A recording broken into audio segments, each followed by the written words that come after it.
Bíblia para Crianças apresenta As Viagens Espetaculares de Paulo. Paulo e Silas eram servos de Jesus e estavam presos, mas eles não tinham feito nada de errado. Eles tinham expulsado um demônio que estava numa mulher. Eles tinham mostrado o poder de Deus e de seu Filho Jesus para as pessoas que adoravam ídolos na cidade de Filipos. Por causa disso, foram presos e surrados. Talvez você pense que eles estavam tristes ou chateados. Mas eles não estavam. À meia-noite, Paulo e Silas oravam e cantavam hinos em louvor de Deus. Todos os outros presos e os carcereiros podiam ouvi-los. De repente, eles pararam de cantar. Deus enviou um anjo para balançar a prisão. Todas as portas se abriram e as correntes que prendiam os presos se arrebentaram. O carcereiro achou que todos os presos tinham fugido durante o terremoto.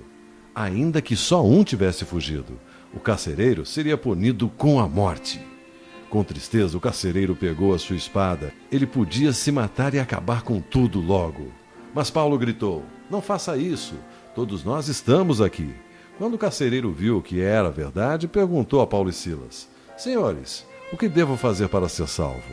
Eles responderam: "Creia no Senhor Jesus e você será salvo, você e sua família." Com muita alegria, o carcereiro creu em Jesus. Paulo e Silas foram libertados no dia seguinte. Eles viajaram por muitas outras cidades falando de Jesus a muitas pessoas. Algumas acreditavam neles, outras queriam machucá-los, mas Deus estava com seus servos. Certa noite, Paulo ficou falando de Jesus durante horas. Um jovem sentado perto de uma janela adormeceu. Adivinhe o que aconteceu? Todos sabiam que o jovem estava morto. Mas Paulo desceu, abraçou e disse: "Não se assustem, ele está vivo." Eles levaram o jovem vivo para dentro e ficaram muito animados. Paulo e Silas tiveram muitas aventuras enquanto viajavam pela Europa. Uma das maiores aventuras de Paulo aconteceu quando ele estava num navio. O navio não era um transatlântico todo feito de aço, mas sim um navio à vela que facilmente é jogado para os lados num temporal. Paulo estava no navio porque tinha sido preso novamente. Agora, ele teria que se apresentar diante do imperador da cidade de Roma, a capital do mundo naquela época. Ventos fortes impediam o navio de seguir o seu caminho. Mas uma tempestade estava se aproximando. A viagem seria perigosa para Paulo, para os presos e para toda a tripulação. "Senhores, vejo que daqui para diante a nossa viagem será perigosa", Paulo avisou. Mas o capitão não quis ouvir, e eles foram para o mar. Quando uma grande tempestade os atingiu, eles amarraram cordas ao redor do navio na esperança de que ele não quebrasse em partes. Se o navio quebrasse, todos morreriam na água. O navio balançava tanto com a tempestade que o capitão pediu que todos o ajudassem a deixar o navio mais leve. No terceiro dia, eles jogaram ao mar parte dos equipamentos do navio. Talvez isso ajudasse. Durante a noite, um anjo apareceu a Paulo e lhe disse que tudo iria dar certo.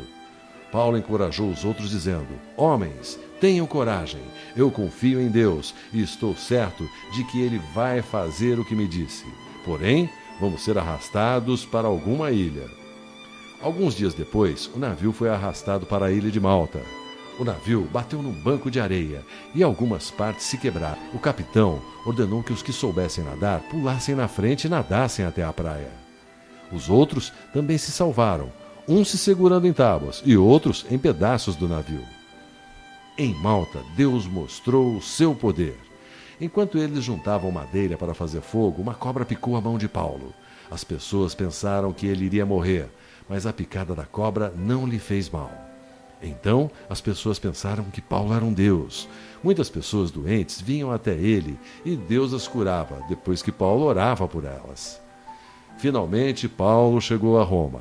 Ele esperou 2 anos para que seu caso fosse ouvido. Durante esse tempo, Paulo alugou uma casa e recebia visitantes.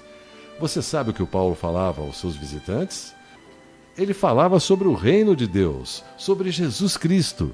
Paulo foi um servo de Deus em Roma da mesma forma como tinha sido em outros lugares.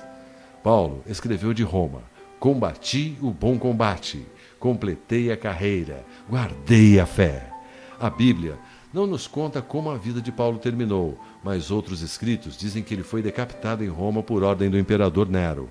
Paulo morreu como viveu, um fiel servo de Deus falando aos outros sobre Jesus Cristo.